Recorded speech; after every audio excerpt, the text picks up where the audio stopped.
Hey everyone, welcome back to Bagel TCG. I'm here with Shing from Blue Pitch, Hello. and we're going to be doing a Victor deck tech, talking about Victor, why his team played it for the Pro Tour, and going over the list that most of them played.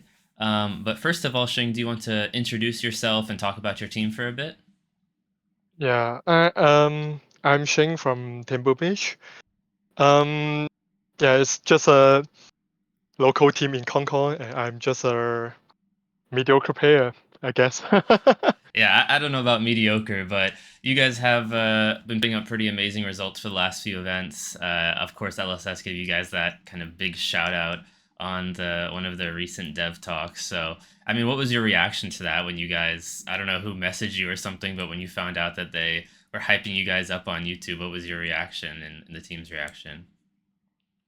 Yeah, we're really happy that we got shout out because it's like Concord is a minor region for Fresh and Blood, so it's like it's so great. We are so glad that we got mentioned on the broadcast. But at the same time, we feel kind of nervous because they praise us as a best team in the world.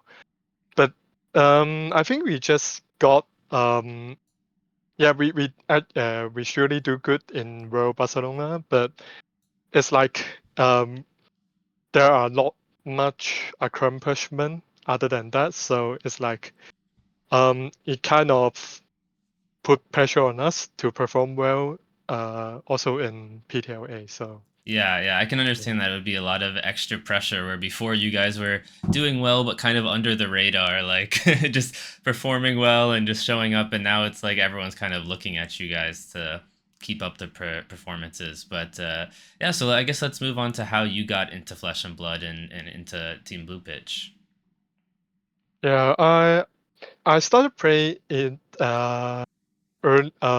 late First of all War and early Monarch, and yeah, we just uh, I just used to play other Japanese card game, and one day my friend just told me, "Oh, there's a cool card game called Pressure Bird.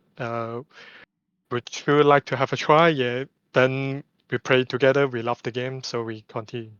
Yeah, and we formed. Actually, the one that um grabbed me in the game is Kaiser, which is my teammate now. Mhm. So we started a team since that. Yeah.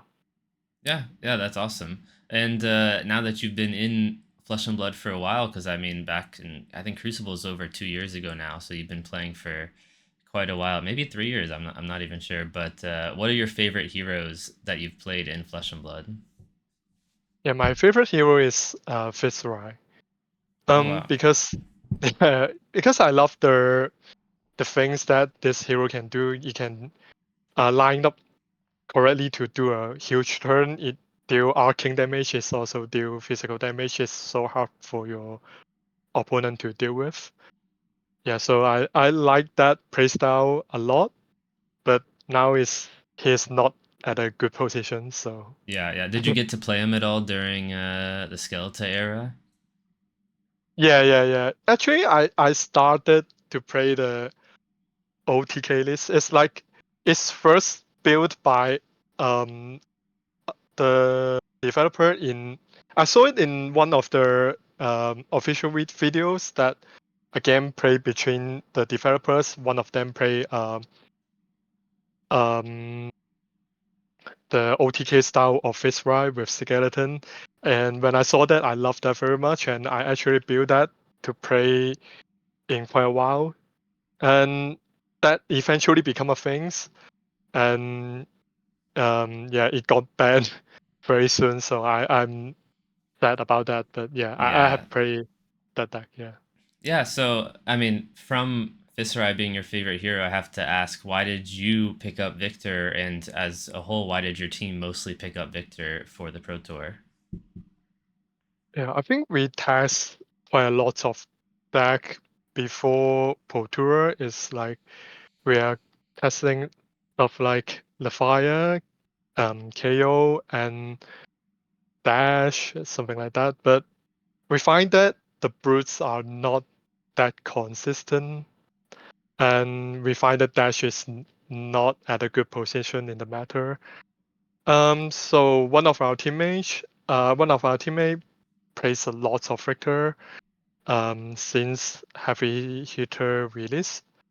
So we tried the deck. We find that it's pretty consistent and it got quite a lot of good matchup into the meta, except maybe KO and Kano. So yeah, we decided that that is the deck to go. Yeah, great. So, kind of just wanted to go with something a bit more consistent than what the brutes could end up with, and you felt the matchups were pretty good, you'd say, into most of the meta outside of, like you said, KO and Kano. Yeah, Yeah. So, and well, and I'm sorry. And I also think the mirror part is one of the most important thing because I think the Brute's mirror is kind of shaky, and we love Guardian mirror more because we can um, prep with more tag within the mirror, and I think the skill play out in the Guardian mirror. So yeah. yeah, yeah. You think you can kind of skill gap the the Guardian mirror a bit more when you can't really bring as much skill expression into the brute mirrors. Yeah, and also there will be less Guardian than Brutes, we think. So there are a less chance that we are going to play mirror match anyway. Yeah, yeah, that makes sense. So going into PTLA, we kind of talked about it a little bit, but what were the, I guess, main good matchups you were really looking to hit throughout the event, and what were the bad matchups you really wanted to dodge? Um, for Victor, I think most of the warrior is good matchup for Victor because you win clashes, you win the trance and the test of string, so you got free resource and cards from that. And also, I think Jomai is a pretty good matchup because we actually play some extra tag card for that matchup. So we are quite confident, but we are right. Sorry, we are pretty comfortable into that matchup also. Yeah. Yeah, and then what matchups were you looking to dodge during the event?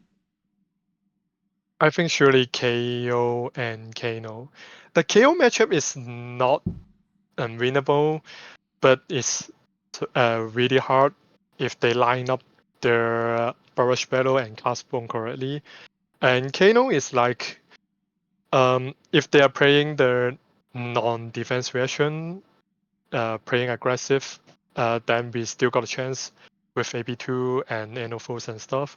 But if they play a very defensive game plan and just play defense version and pitch that, and that would be really difficult for us. So Yeah, yeah. yeah, that's the main matchup that we want to dodge. At my pro quest last Saturday, I brought Victor, and my rounds 3, 4, and 5 were round 3 was Pitch Stack Kano, round 4 was Turtle Dash, and round 5 was KO. And I was just having the worst time playing Victor into those matchups. But I think my first 2 rounds were Warrior, and those felt pretty good, and I was able to get both of those. So I definitely agree that, especially because Warrior is pretty common right now because it has a good matchup into the brutes.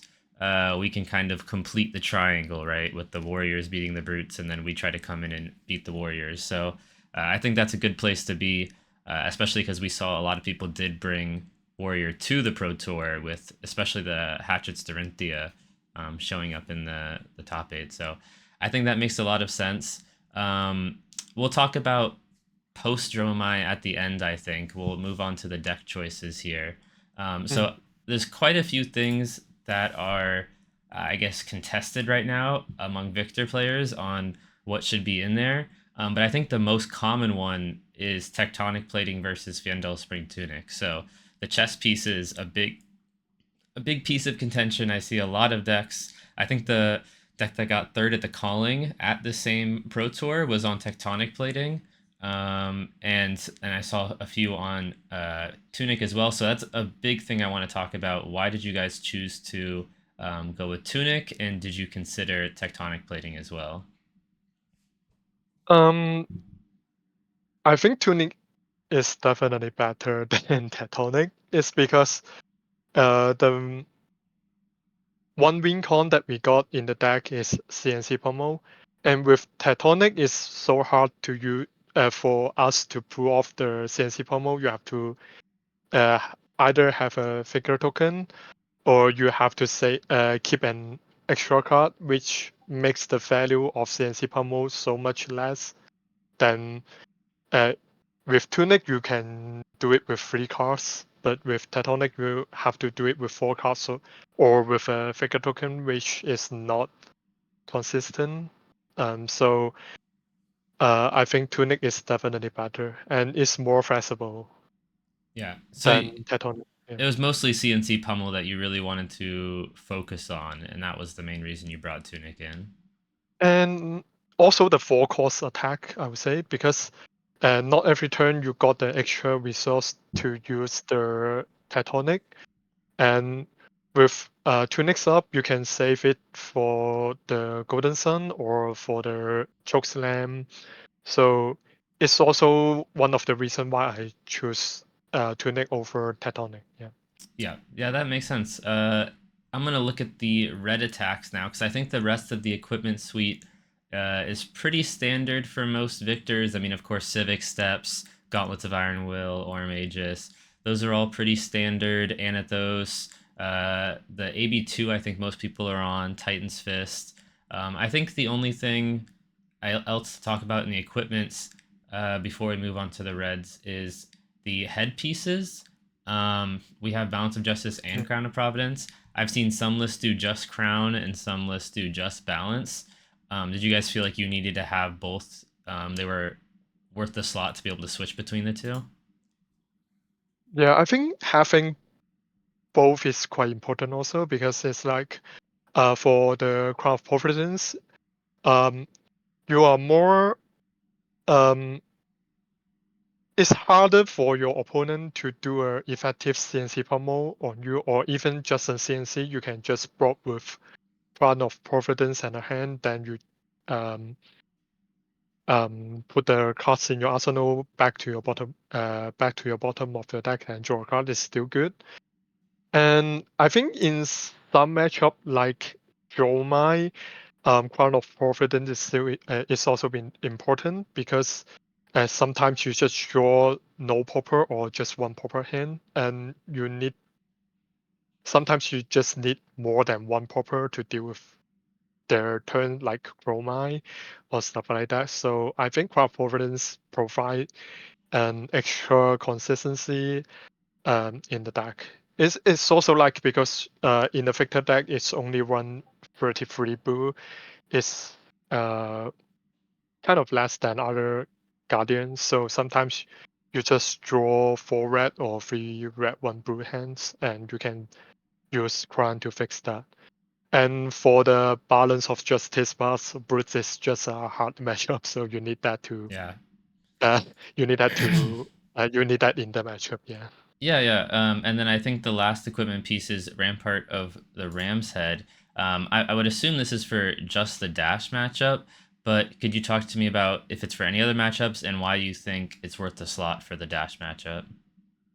Oh, Rampart is just for the dash matchup. Um, I think it's worth a slot because um in the that build without Rampart is so hard to play into Turtle Dash. It's still fine into Hybrid Dash, but for the Turtle Dash part, definitely need some cards to overcome that matchup. Yeah, so I think this card alone like add like something like 20% win rate into that matchup. Wow. So I think it's worth it to spend a slot for a very bad matchup. Yeah.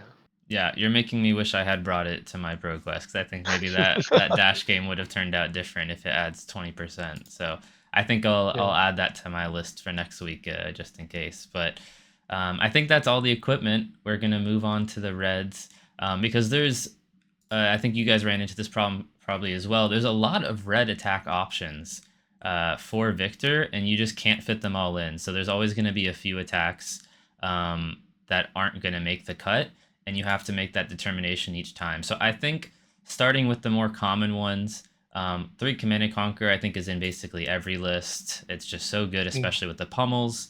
And correct me if I'm wrong, but you're trying to be a bit more of a aggressive guardian, right? You want to throw some disruptive attacks basically every turn, if possible.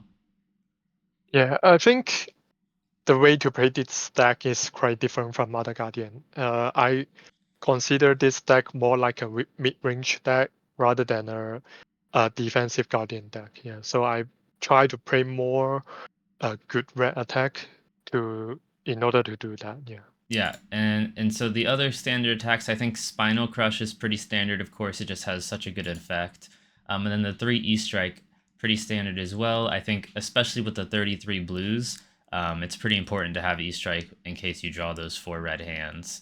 At least can make a play or something. And I also like it when I draw double Clash cards, so you can Mm, bottom one to second cycle it instead of having to waste hero ability on the second one, basically. yeah. Actually, I got a little trick for the E-Strike part. Is um sometimes I would just crack go, draw a card with a brew. So you got one floating. Then you can E-Strike, sing the card you draw, then play CNC with your tunic. Yeah, Yeah, it's yeah. that's pretty good. Yeah. Yeah, that's also pretty good. Yeah. Yeah, yeah. So I think E-Strike adds a lot of flexibility. But then after that, I think the red attacks start becoming uh, a bit optional, where you have to choose which ones. I see you have the three chokeslam in the inventory. I think those are pretty common because the effect is so good right now. There's a lot of classes like Azalea or the brutes that want to, even other guardians, if it's Victor, maybe wants to pump their attacks to some extent.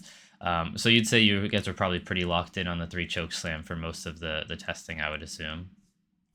Yeah, I think the choke slam.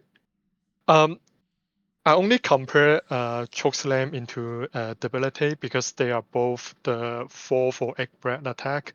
Debility is more stable to get out the value because uh, every turn if you have to attack, then you will get affected by the -2. But chokeslam didn't got the most value for every turn. But the thing about chokeslam is um it is good into brutes when they try to do a barrage turn, and after a cast phone turn, you can chokeslam them to force them swing their claw first to minimize their attack on their turn. And also, it's so good into Acelia. So, yeah, I think Chokeslam is the 4 for 8 to go rather than Debilitate. Yeah, yeah, and that what was I was gonna mention next is debilitate is in a lot of lists as well, but you guys are not running it, so that's the first red attack that I see you guys decided to cut just because I assume you didn't have enough slots to run it as well, or you just didn't think it was worth the value in the list. I would think maybe it would be kind of nice in your list since you have the tunic and it's a good tunic play, but I assume it just didn't make the cut. Yeah. Actually, in the calling, right after Potura, I tried to put in Debilitate rather than the Disable, because it's 4 for 8, and I assume that there will be more brutes, and 4 for 8 is more easy to play. But in Potura, we assume that the main matchup that we want to target is stuff like Dromai and Warrior, and sometimes they will just let you have multiple, like 3 to 4 cards. Then with 3 to 4 cards, it's always better to play a disable than debilitate, and also disable with pummel is also like a larger CNC pummel. So I think that's is also good. Yeah, yeah, and so those are the other red attacks we see. You've got the three Thunderquake. I think those are pretty common too, especially I think in the Tunic list. It's nice to play on off Tunic turns basically because it's a clean play with two blues. And then you've got the two Disable as well. I think this card's, I suppose, new in terms of Bravo hadn't been playing it really at all. So it's kind of new to Guardian being played, but it's a nice red disruptive attack. Like you were saying, it's kind of some extra copies of a bigger CNC, and it allows you to be able to disrupt allows you to disrupt the opponent when you need to. So I like the extra copies here. I think the only other red attack that I can think of that is not in is probably red macho. It's pretty common as a being played a few in some lists. Just some Big Ten dominate to close the game. Did you guys feel like you didn't need that extra closing power of red macho? Yeah, I think Red Macho. Um, I think Red Macho requires a lot of resource to play that card out, and it's like if you play red, it's awkward when you draw it because it's like you usually want the big dominate attack at the end stage of the game, not the starting of the game. So when you draw it earlier in the game, you can the most part of it is just blocking free. Um, and it's also awkward to find a way to pitch it back into the deck, except something like E-Strike. So I like Blue Macho a lot, but I think the Red Macho is kind of hard to use because it's quite rough when you try to put it back into the bottom of your deck or play it early in the game. So Yeah, yeah, no, that totally makes sense. I think the rest of the Reds make sense. Of course, three Zealous is always going to be in the list, along with the Trounces and the Test of Strength. I think some of the Tectonic lists are on only two Pummel because it can be a bit awkward with Tectonic, but with Tunic, of course, I think three Pummel is guaranteed to be in. And then we've got, I guess, the last red cards to talk about in the list are the two Out Muscle and the two Sink Below. So what were the decisions behind including both of those cards? um yeah, I think Sing Below is a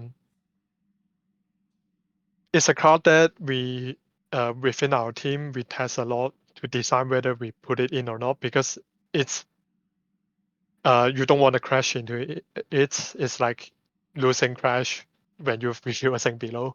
So it's rough, but I think Sing Below still worth a slot because it's very good into the more aggressive matchup.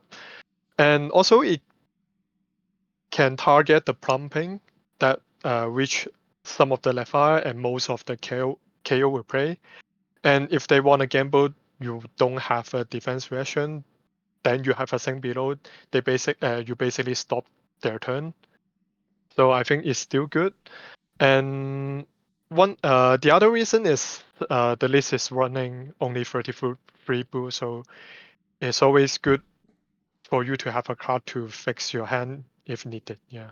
Yeah, similar to the And E-Strike, right? With being able to yeah, yeah, bottom stuff or utilize some bigger red hands and bottom the red clash cards if you draw two.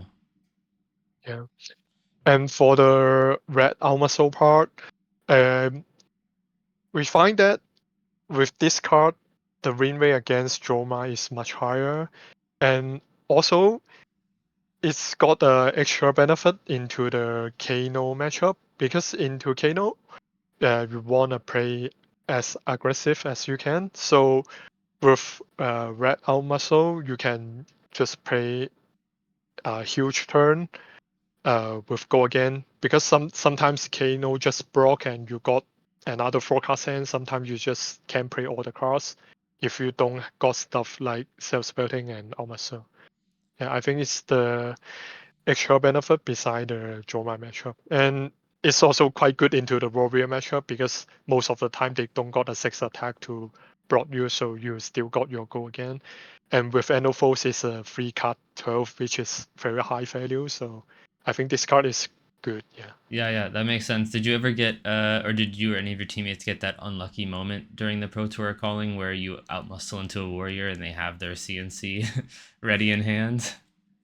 Um, I think it quite depends on how you play the Alma Soul. I think most of the time I just want to play this card without having an arsenal and with 3 class.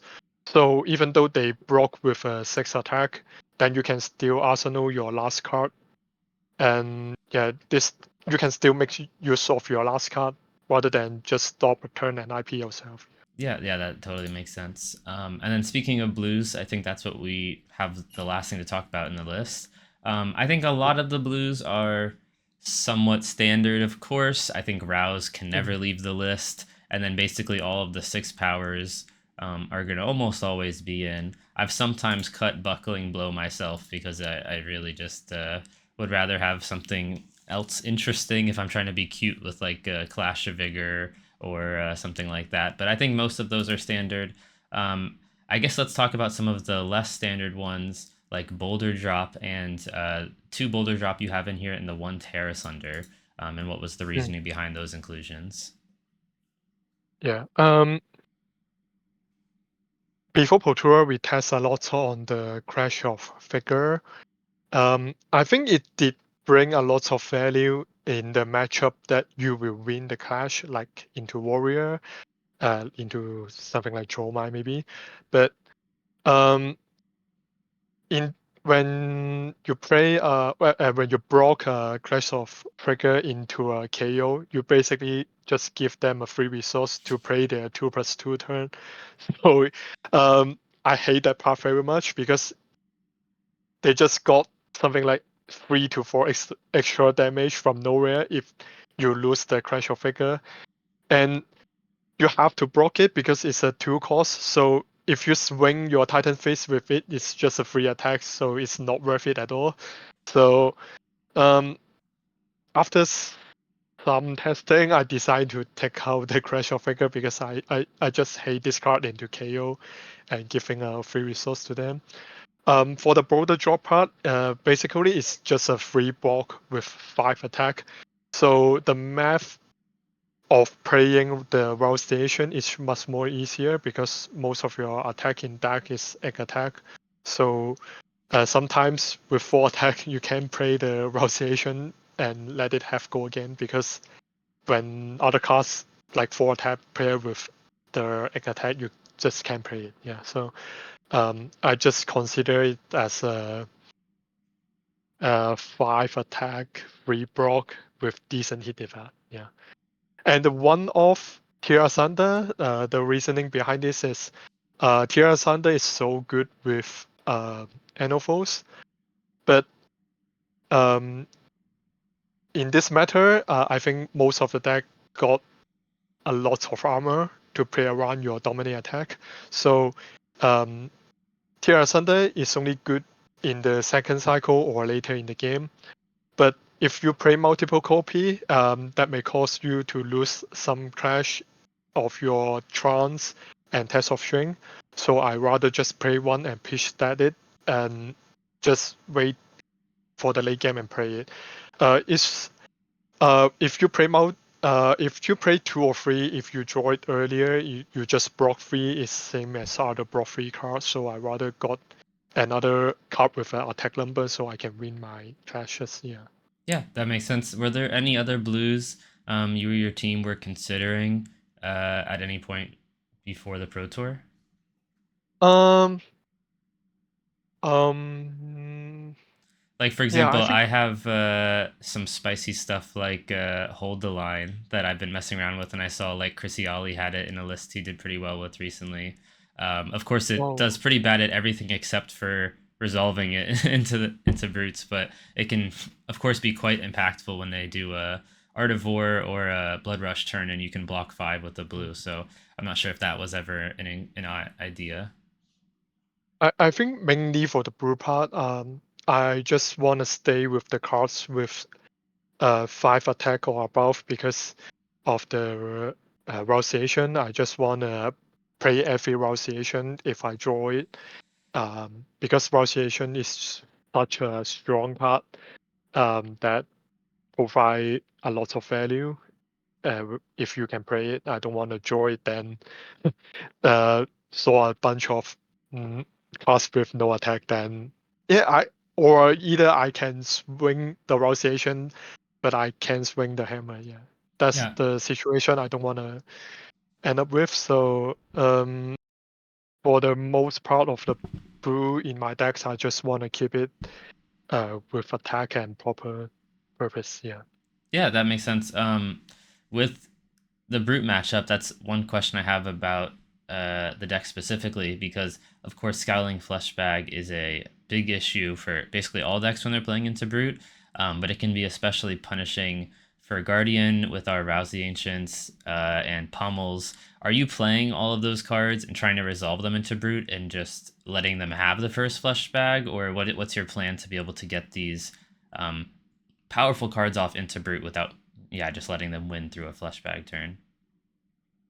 Actually, in the brutes, I would play rather more defensively and just try to block as much as I can, then swing back like a Titan Fist for 4.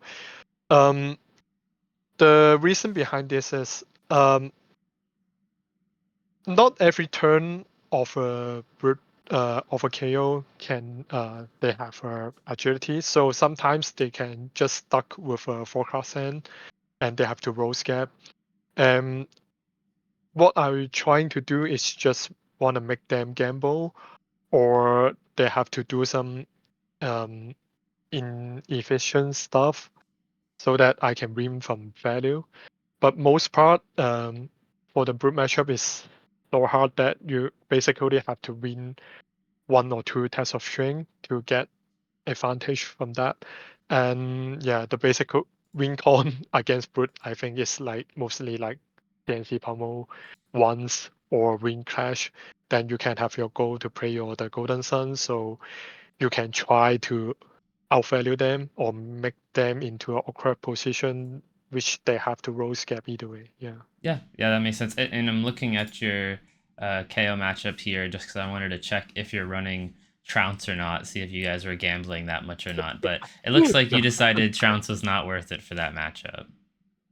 Yeah, I think trans into KO is not that good because most of the part it will be a draw because I think when you block with trans against a KO, the most likely outcome will be a draw. But if they win the clashes, it's like the end of the world. They got a my token, they got a figure, and they got a goal. Goal is like a um goal is actually pretty good in a KO deck because sometimes they can just draw into multiple brew and they can just crack go and draw another red, then do another break turn. And the figure, as I told before, is like they can do their 2+2 turn without pitching multiple cards is insanely good for them. So I rather don't take the risk and play trance into them. Yeah. Yeah, yeah, that makes sense. Just to wrap up the deck, and I know we've been talking about the KO matchup a lot because I think that's one of the more common ones that you're going to face, and probably the most common one that's hard for Victor that you're going to face at an Mm. event. So to kind of wrap it up, I'm not sure if you saw Dennis Zhang's list at all that was trying to kind of fatigue KOs. It had like one or two red unmovables and Sigil of Solace. Have you guys tried that or looked at that and seen if that's an option, or do you not think it's worth the slots? Because it does take a lot away from your other matchups, of course. It's like 7 or 8 cards that you have to change. So pretty massive change to the deck. I don't know if you guys have looked at that at all. Mm. Um, I think fatiguing a KO is not that easy to do because if they line up or pitch that the cast phone and brush battle in a correct order and they play it in a correct order, they can always do something like a 20 to 30 something damage a turn. And even without those cards, they can in some turns they can just play a wild wide, swing the core and uh, attack with another swing back or bear fence, something like that. It's still a very big turn that no matter how you block, you will leak damage. So I think fatiguing KO is not that possible actually. Yeah. Uh, at least from the test within the team, me and Adam play quite a lot of game. Um, we both agree that a fatiguing KO is pretty impossible to do. So we just rather try to do the value trade plan, attack back um, sometimes, and yeah, try to kill them from them. Yeah. Yeah. And then looking forward, I know Dromai just hit Living Legend with the Pro Quest this last weekend. What changes would you make in the list? And do you think, if you had to guess, do you think Kano's spot in the, or not Kano, sorry, Victor's spot in the meta is much better or worse after Dromai leaves? I think actually Joe Mighty thing didn't affect Victor that much because um the only cost that we use specifically for the Jomai matchup maybe is maybe Almaso, but Almaso is also kind of good in other matchup, so we may also keep like at least one copy in the deck list anyway. But with Jomai thing, I think Prism is pretty strong right now, so maybe we need some tag card for Prism, like something like maybe Leader Charge, Time Step Potion, or even Time Skipper for the AS loop, or just for clearing the aura. Yeah, but I think into other matchup it's pretty much the same. Like into Warrior, you still play Trance, you still play Test of Strength, something like that. So yeah, I think it's pretty much the same. Yeah. Yeah, so you think if yeah, a viewer saw took this deck and followed the sideboard guide, they would probably do just as well after Dromai leaves. It doesn't really change too much because there wasn't many tech cards really for that matchup. I guess because it was already a bit favored for us anyways, right? Yeah, I think so. And the bad matchup is still bad. So um, I think adding one AB or adding Oasis into Kano is not helping at all because they just pitch that and do a maybe two AFO Alpha turn into you anyway. So it's like you have to play aggressive into Kano anyway. So the plan will be the same. And for the KO part, um, I think the only class that you can argue that is better into KO is debilitate rather than disable. So yeah, that may be the only change that I will make for the future matter. Yeah. Yeah, okay, that makes sense. Well, thank you so much for coming on and talking about Victor. I feel like yeah, I even learned a lot just talking to you. I haven't messed around with the Tunic version too much, and I haven't looked at Boulder Drop or a few of these other cards. I haven't messed around with Rampart. So, definitely some things that I want to test. Hopefully a lot of people that want to pick up Victor learn from this video and can take some results up into the next ProQuest weekend season. As we wrap up, do you want to give any shout outs at the end or say any things to close us out? Yeah, shout out to the cat guys. Because we test a bit the victor list against them, and it's like the red alma soul. The idea is from them. Although our list end up different, but I definitely take some idea from their list. Yeah, so shout out to cat guys, Edward and Nathan, and yeah, because they also play Victor in the Pro Tour. And I will actually upload some gameplay video in our team YouTube channel. So if you guys want to see some Victor gameplay, yeah, go check it out. Maybe later. Yeah.